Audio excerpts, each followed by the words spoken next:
માન્ય અધ્યક્ષ શ્રી 177 જેટલા શિક્ષકોની ઘટ દર્શાવેલી છે, તો કેટલા સમયમાં રાજ્યની સરકાર આ ઘટ પૂરી કરવા માંગે છે?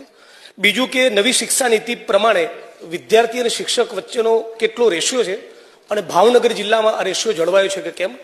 માનનીય અધ્યક્ષ શ્રી, શિક્ષણ વિભાગમાં ખાસ કરીને શિક્ષકો એ દરેક શાળામાં બાળકોને વ્યવસ્થિત રીતે મળી શકે, એમનું શિક્ષણ જળવાઈ શકે એ માટે શિક્ષણ વિભાગ ખૂબ જ ચિંતિત છે। ત્યારે માનનીય સભ્યશ્રીએ જે પ્રશ્ન પૂછ્યો છે એ ભાવનગર જિલ્લામાં 177 જે ખાલી જગ્યા છે એનું આયોજન થોડું વિસ્તૃત છે, એટલે હું આ ગૃહ સમક્ષ મૂકવા માંગીશ।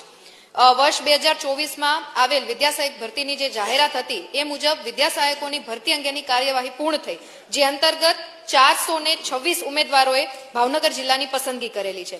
હમણાં જ તાજેતરમાં ધોરણ 1 થી 5માં વિદ્યાસહાયકની નિમણૂક માટે જરૂરી જે ટેટ 1 ની એક્ઝામ હોય છે એ બોર્ડ દ્વારા એનું આયોજન કરવામાં આવેલું છે, જેમાં 11,000 ઉમેદવાર પાસ થયા છે, એટલે 11,000 ઉમેદવાર આપણી પાસે ઉપલબ્ધ છે। પરંતુ હાલમાં અત્યારે આપણે જિલ્લા ફેરની જે શિક્ષણ વિભાગની કાર્ય પદ્ધતિ હોય છે ચાલી રહી છે, એ કાર્ય પૂર્ણ થશે એટલે તુરંત જ આપણે 10 વર્ષનું જે ભરતી કેલેન્ડર છે એ આપણે ઓલરેડી ડિક્લેર કરી લીધું છે। એ ભરતી કેલેન્ડર મુજબ આવનારા સમયમાં જેટલી પણ જે જિલ્લાઓની શિક્ષણમાં વિભાગમાં શિક્ષકોની પૂર્તતા હશે એ પૂર્તતા આપણે અપૂર્તતા હશે પૂર્તતા કરી દેશું।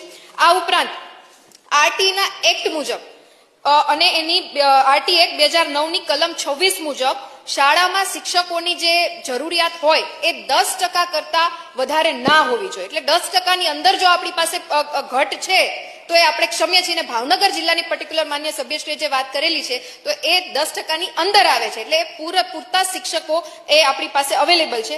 આ ઉપરાંત માન્ય સભ્યશ્રીનો જે બીજો પ્રશ્ન હતો કે સ્ટુડન્ટના રેશિયો પ્રમાણે કેટલા શિક્ષકો આપણી પાસે અવેલેબલ હોવા જોઈએ, તો ધોરણ 1 થી 5 માટે જે 60 સુધી જો બાળકોની સંખ્યા છે તો 2 શિક્ષકો, 61 થી 90 જેટલા બાળકો છે તો 3 શિક્ષકો, 91 થી 120 ની વચ્ચે છે તો 4 શિક્ષકો, અને 120 થી 200 ની વચ્ચે છે તો 5 શિક્ષકો છે એ મળવાપાત્ર છે। અને ત્યારબાદ દરેક 40 વિદ્યાર્થી દીઠ ઓછામાં ઓછો 1 શિક્ષક આપણને મળવાપાત્ર છે। એવી જ રીતના ધોરણ 6 થી 8 માટે વાત કરીએ માન્ય અધ્યક્ષશ્રી, તો વર્ગ દીઠ ઓછામાં ઓછા 1 શિક્ષક, અને જનરલી જે વિષયના જુદા જુદા વિષયો હોય છે જેમાં ગણિત, વિજ્ઞાન, સમાજ વિદ્યા અને ભાષાના શિક્ષકો એ રીતના ઓછામાં ઓછા 1 શિક્ષક છે એ ઉપલબ્ધ કરાવવા પડે છે। પ્રત્યેક 35 બાળકો માટે પણ ઓછામાં ઓછા 1 શિક્ષક જે છે એ મળવાપાત્ર